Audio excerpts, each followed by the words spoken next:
경제 전문가의 원포인트 레슨. 꼭 알아야 할 정보와 이슈를 알기 쉽게 풀어드립니다. 대한민국 경제 고수와 함께 투자의 맥을 짚는 KBS 1라디오 경제쇼. 진행의 성기영 아나운서입니다. 4시 17분입니다. 경북 의성에서 지난달 22일 시작된 산불이 너무나도 많은 인명피해 또 막대한 재산피해 남기고 겨우 진화됐습니다. 이번 산불은 태풍급 강풍과 건조한 날씨로 처음 발화 지역인 의성군에서 안동, 청송, 영양, 영덕 같은 인근 시군으로 급속도로 확산되면서 역대 최악의 산불로 남았는데요.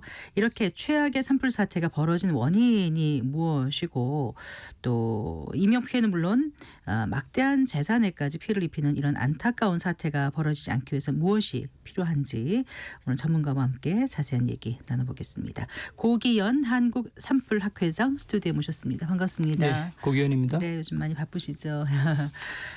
이번에 그 경북 5개 시군을 휩쓴 초대형 화재로 참 많은 피해를 입었는데 산불 현장에 다녀오셨습니까? 예, 네. 저는 발생한 지 한 2, 3일 정도 네. 현장에 부담이 안 되도록 네. 월요일 날 한 3일 이후에 밤에 네. 현장대책본부에 갔다 왔습니다. 아, 그러셨군요. 예. 네. 이게 이제 저희가 현장에 있지 않은 사람들은 그게 조각조각 이렇게 이제 보도되는 영상만 보는데 현장에서 보셨던 느낌은 어떠셨어요? 저는 의성을 갔다 왔는데요. 예. 의성을 갔다 왔는데 현장대책본부가 제가 갈 때는 네. 서울에 갈 때는 안평면이라고 해서 거기 면사무소에서 그 설치가 돼 있었어요. 현장대책본부가. 네, 근데 네. 도착해서 보니까 네. 대책본부가 없었습니다. 연기만 자욱하고. 아, 그래서 물어보니까 주민들한테 예, 의성읍 쪽으로 움직였다더라고요. 그만큼 주변에 네, 산불의 영향, 산불 연기, 불 이런 부분들이 대책본부까지 위협할 정도로 그런 상황이 초기에 안 좋았습니다. 네. 참 안타깝게도 인명 피해가 많았고요. 그렇죠. 예. 인명피해가 70명이 넘게. 네, 돌아가신 예. 분이 31분인가 그렇고 예. 부상까지 다 합하면은 그렇죠. 75분인가 예, 이렇게 집계 그렇습니다. 됐는데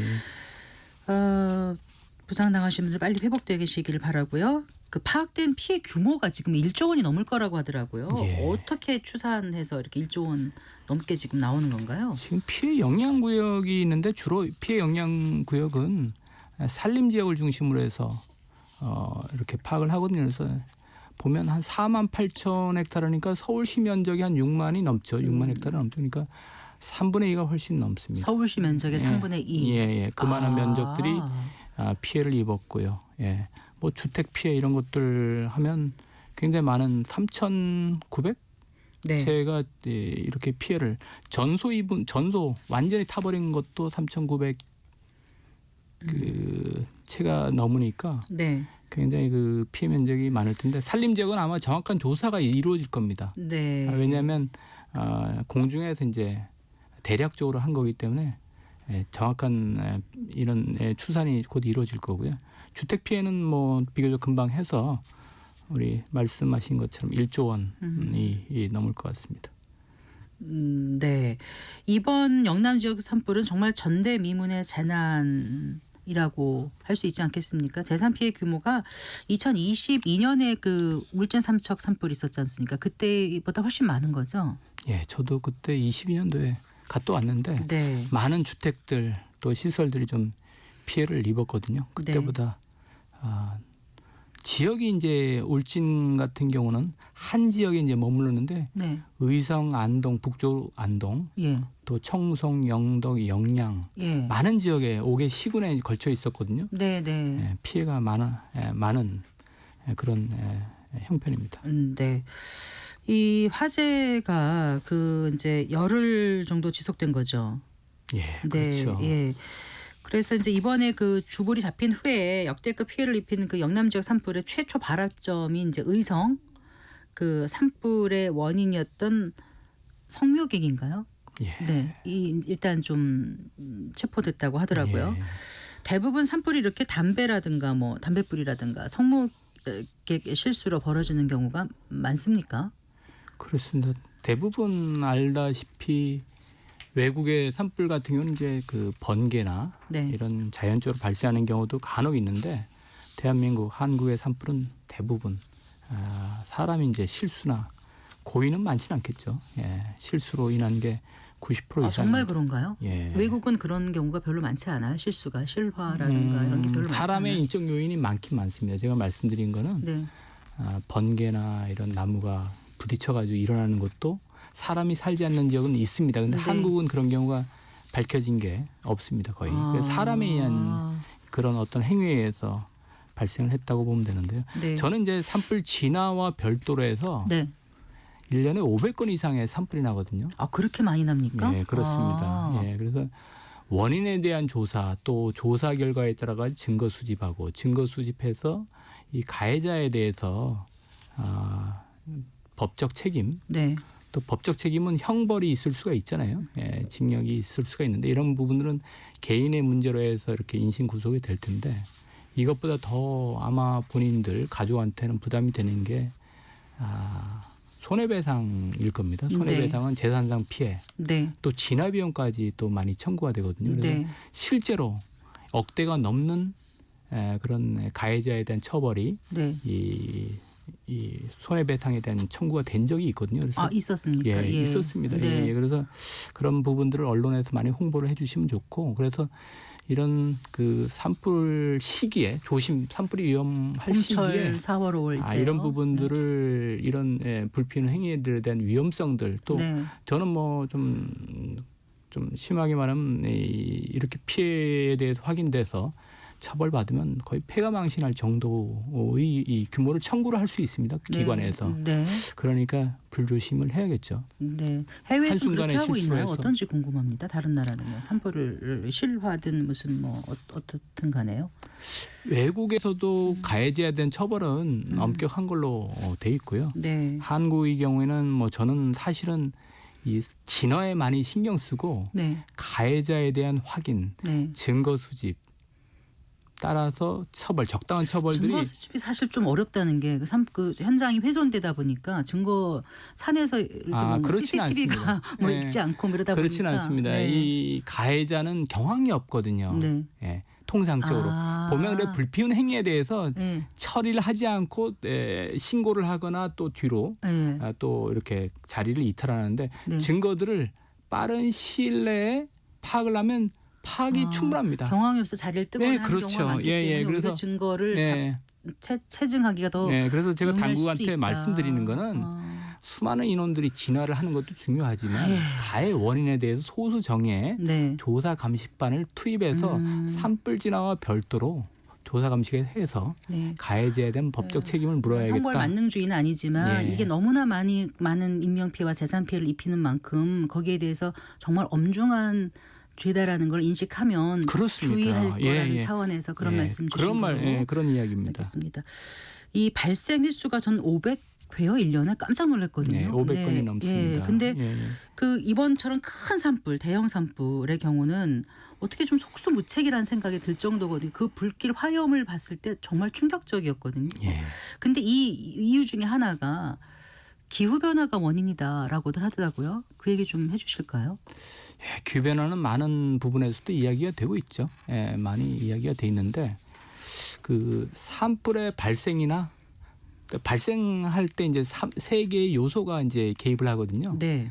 그 성냥불 같은 화기가 있어야 되고, 그렇죠. 열이 있어야죠. 공기가 있어야 되고, 공기가 또 있어야 타죠. 탈 게 연료가 또 있어야 되고요. 연료 재료가 나무. 재료 세 가지 중에서 하나라도 없으면 불은 절대 일어나지는 않습니다. 네. 그리고 또 산불이 확산되는 요인들이 이 바람, 강우 같은 습도 같은 기상 요인이 하나가 있을 수가 있고요. 네. 또 지형이 급하면 바람이 가속도가 붙어가지고 더 확산이 많이 됩니다. 네. 그래서 지형적인 요인, 그다음에 이제 연료적인 요인이거든요. 그래서 가만히 생각해 보면 기후 변화는 확산 요인, 확산의 3대 요인 중에 하나입니다. 네. 하나 가지고 또 사람이 기후 변화 현상들 또 이렇게 전환을 하기는 어렵거든요. 네. 그래서 기후 변화를 강조하다 보면 우리가 할 수 없구나, 대책이 없구나 이런 쪽으로 이제 흐르게 되는데 저는 대책에서 정책에서는 기후 변화에 너무 의존해서 이렇게 좀 어쩔 수 없다 이런 것보다는 기후변화는 네, 현상인데 네. 사람이 할 수 있는 부분들 네. 산불의 특성, 발생 요인이나 확산 요인에서 기여하는 공통적으로 요인이 근데 지형 같은 건 우리가 바꿀 수 없지 네, 않습니까? 그거는 어떻게 할 수 예. 없죠. 그래서 제가 말씀드리는 거는 확산이나 발생하는데 공통적으로 개입하는 요소가 있습니다. 뭐죠? 연료입니다. 연료면은 나무잖아요. 그렇죠. 말씀하신 거. 나무나 풀이나 산 주변에 있는 건축물도 연료입니다. 근데 산에 나무가 없을 수는 없잖아요. 네, 있죠. 그럼 예, 어떻게 해야 예, 된다는 그래서 말씀이세요? 그런 연료 부분에 대해서 네. 평상시에 관리를 어떻게 하느냐에 따라 가지고 대형 산불이 자주 난다 그랬잖아요. 네. 예. 자주 나는 원인은 네. 여러 기후나 지형은 사람이 할 수 없는데 네. 연료는 사람이 할 수 있고 평상시에 관리를 하면 되거든요. 일부러 또 심는 경우도 있거든요. 네. 예, 심은 다음에 50년이 지나면 굉장한 양이 산림의 숲에 축적이 됩니다. 그러면은 그게 밀도가 땔감이 높아지는 그렇죠. 거죠. 예, 어. 사람이 들어갈 수 없을 정도의 그리고 지리산권의 국립공원이 있는 지역은 1m까지 낙엽이 쌓였다 하더라고요. 아. 그러니까 그것은 그만큼 많이 탈 게 있다는 겁니다. 낙엽이 젖지 않고 마른 상태로 있다라면은 그건 정말 그 엄청난 불쏘시개가 되는 거잖아요. 그렇죠. 요번에 그게 불쏘시개 됐죠. 네. 예, 습도도 낮고 네. 또 바람도 역대급으로 불었기 때문에 네. 그런 분인데 바람이나 뭐 지형이나 이런 부분은 인간이 쉽게 이렇게 어떻게 할 수가 없기 때문에 제가 말씀드리는 거는 네. 기후변화 이야기를 많이 하시는데 네. 기후변화는 감안하더라도 사람이 할 수 있는 연료 관리, 숲의 관리 네. 또 산림 주변의 시설물들 관리를 잘 하자 이 뜻입니다. 그러면 나무 밀도 말씀하셨는데요. 그게 연료라고 하셨잖아요. 결국 네. 이제 그 산불을 크게 만드는 연료라고 하셨는데 그럼 밀도 관리를 어떻게 해야 된다는 거예요? 지금처럼 계속 놔두지 말고 몇십 년에 한 번씩 벌채나 벌목을 해서 이제 싹 일정 부분 없애버리고 다시 묘목 심어가지고 또 키우고 이렇게 그렇죠. 순환적인 임업을 해야 된다는 말씀이신가요? 그렇습니다. 순환적인 임업을 하면 또 산불이 요즘 문제가 되기 때문에 네. 수종도 산불에 덜 확산되고 네. 강하고 어. 그런 수종들이 있거든요. 근데 우리나라에 자연 발생적으로 산에서 나는 수종은 그게 소나무입니다. 소나무인데 네, 그걸 우리가 바꿀 수 있는 거예요? 네, 그래서 제가 말씀드린 거는 소나무를 50년 일부러 또 심기도 했습니다. 네. 70년대, 80년대 심었습니다. 예, 많이 심었는데 50년 정도 지났으니까 이제는 네. 일제적으로 사람이 심은 숲은 일제적으로 좀 벌채를 해서 또 이게 단순하게 뭐 제거를 한다의 차원이 아니고 자원이거든요. 자원입니다. 우리나라는 많이 수입하죠 목재를. 목재를 전 세계적으로 10위권 내에 목재 다소비 국가입니다. 아 우리가 그런가요? 그렇습니다. 이게 다 네. 목재잖아요. 그렇죠. 목재죠. 웬만하면 다 목재죠. 다 목재죠. 근데 우리 집은 콘크리트 짓지 미국처럼 예. 목재를 별로 안 지어서 별로 안 쓰는 줄 알았는데 아 많습니다. 다소비 종이가 국가예요? 또 있잖아요. 펄프가 종이는 다른 있잖아요. 데도 다 쓰죠. 예, 펄프가 있잖아요. 네. 굉장히 많습니다. 아. 예, 많은데 예. 우리나라가 3분의 2, 65%가 산이고 또 나무가 그득한데 네. 목재 소비는 많기 때문에 수입을 7조 원 정도 합니다. 나무는 7조 원 정도. 많이 산에 있으면 좋다고 여지껏 생각을 했어요. 왜냐하면 독일 같은 경우도 전후에 완전히 그 민둥산 같은 데다가 나무를 실어서 블랙포레스트 같은 이런 인공 조림을 했지 않습니까? 우리도 나무가 자원이라고 생각해서 많이 심어야 된다고 생각했는데 조금 이제까지의 생각과는 좀 다른 말씀을 해주셔서. 예, 맞습니다. 예, 블랙포레스트 잘 이야기하시는데 예. 독일의 대표적인 숲인데 관리하는 숲입니다. 아. 예, 관리합니다. 네. 우리는 심어놓고 관리를 하지 않으면 관리를 하지만 50년 정도 되면 관리를 해서 새로운 수종으로 바꿔줘야 되는 네. 수종의 그런 단계인데 그걸 게을리하면 네. 문제가 생길 수 그 있다. 이번에 불 끌 때 보니까요. 그 임도인가요? 뭐라 그러죠? 산에 이렇게 길이요? 네, 임도입니다. 예, 그 숲길. 길이 제대로 만들어져 있으면 훨씬 불 끄기가 수월했는데 그런 게 조성이 안 돼 있었다 이런 얘기도 있더라고요. 아, 그렇죠. 네. 우리 임도 밀도는 뭐 독일이나 일본에 비해서는 밀도가 네. 한 제가 몇 년 전에 볼 때는 한 100m 100m를 1헥타르로 하거든요. 그래서 네. 한 5m 정도의 임도 밀도를 기록하는데 그게 작습니다. 아. 4m밖에 안 되는 거거든요. 100m 100m 사이에 임도 길이가 4m밖에 안 되는 에버리지로 해서 네. 이거를 많이 배가를 시켜야 된다는 말씀을 좀 드리는데 임도를 닦기는 쉽지는 않거든요. 사실은 네. 산에 길을 내기 때문에 네. 여러 가지 이제 환경적인 요인도 좀 고려를 해야 되는데 산불 위험을 또 고려를 하고 또 이전에 말씀드린 대로 목재를 50년 정도 어느 정도 벌치할 수 있는 연령이 합법적으로 그럴 된 때 거를 이제 임도를 할 때는 내는 또 거죠. 도로가 있어야 되잖아요. 네. 그런 차원에서 임도는 확대를 해야 된다 말씀드립니다. 네, 그 회장님께서는 이제 뭐 대형 산불 진화 작업 수차례 담당하셨던 거로 알고 있거든요. 또 산림항공본부장도 역임하셨고 또 산림자원학과에서 공부도 하시면서 국내 산림에 대한 연구를 많이 하신 것 같아서 제가 좀 더 여쭤보고 싶은데 이번에 산불 화재 때 대형 그러니까 산림청 헬기 한 번에 물을 팍 쏟아붓는 뭐 이런 거 없어서 이러는 거 아니냐 이런 지적이 있었거든요. 거기에 대해서 어떻게 생각하세요? 지금 헬기가 필요한 거는 한 건이 아니고 총 7건이 대형 산불이 났거든요. 동일한 시기에. 그래서 헬기가 많다고 해도 분산이 되면 집중을 할 수 없습니다. 그래서 대형 헬기의 능력 배강은 좀 필요하고요. 네. 분명히 필요합니다. 그것은 이루어져야 되는데 또 중요한 거는 디테일이거든요. 디테일한 부분들인데 제가 관찰을 했는데 저는 지난해까지는 현직에서 네, 또 네. 항공본부에 있었는데 예. 저 이렇게 관찰을 이제 집에서 하고 그랬는데 헬기에 또 문제점들이 또 드러나 있습니다. 대형 헬기나 작은 헬기나 아침에 연무 상황에서는 뜨지 못합니다. 네.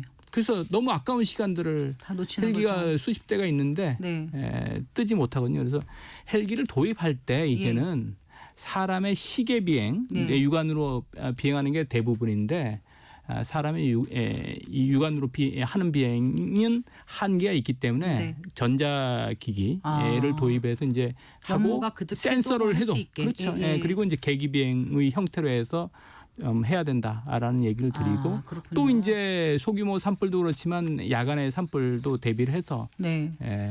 무인기, 네. 무인기도 사람이 운항하지 않는 무인기도 도입을 해야 한다.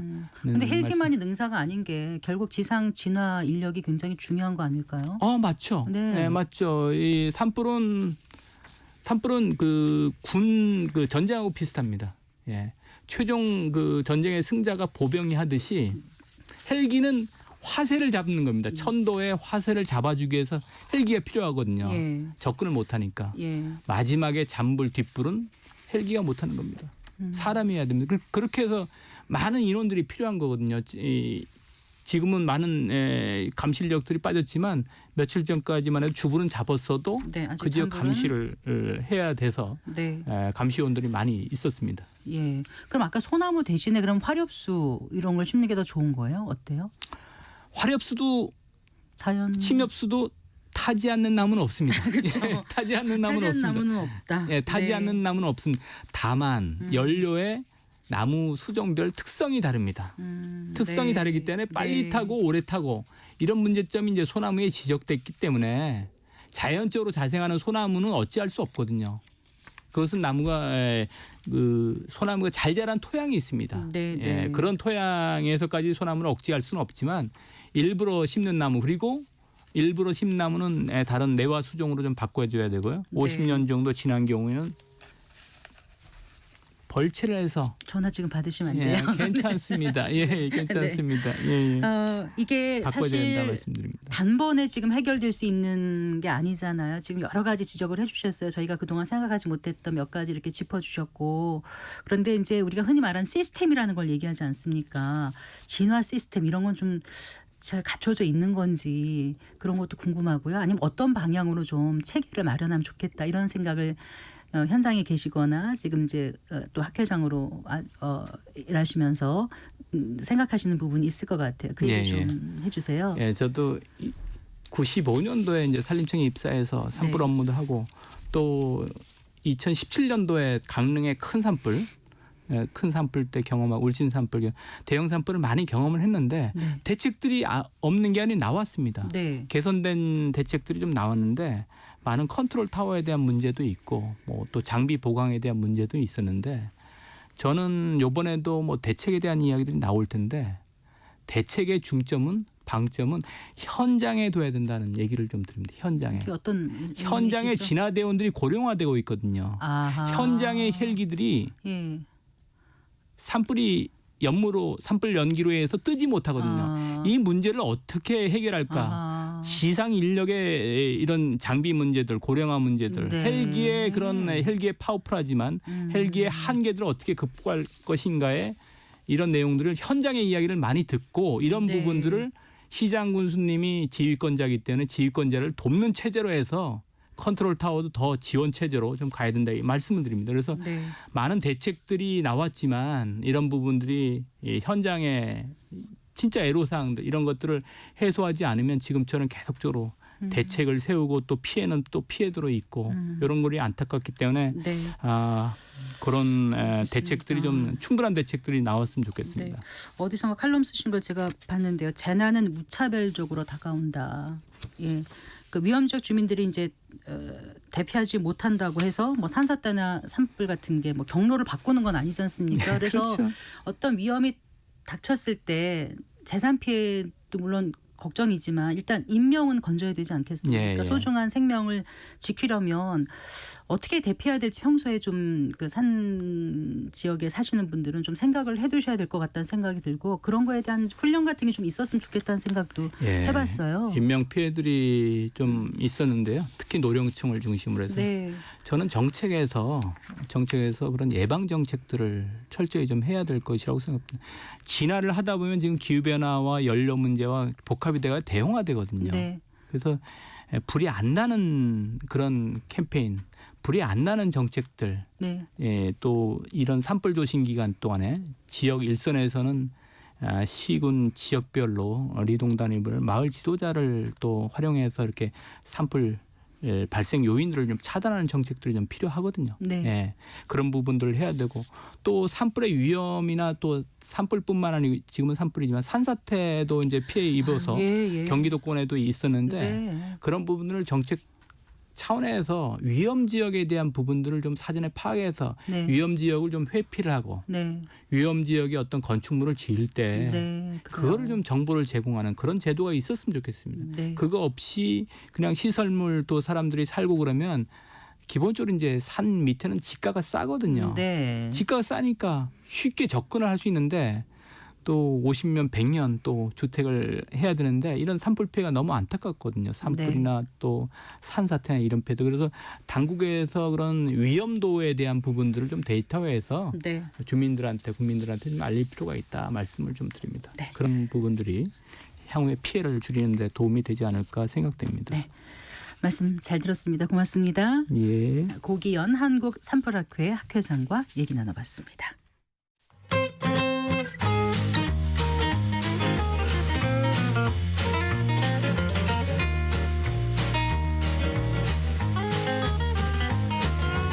경제 맛집 투자 핫플. 지금은 돈 벌기 딱 좋은 시간.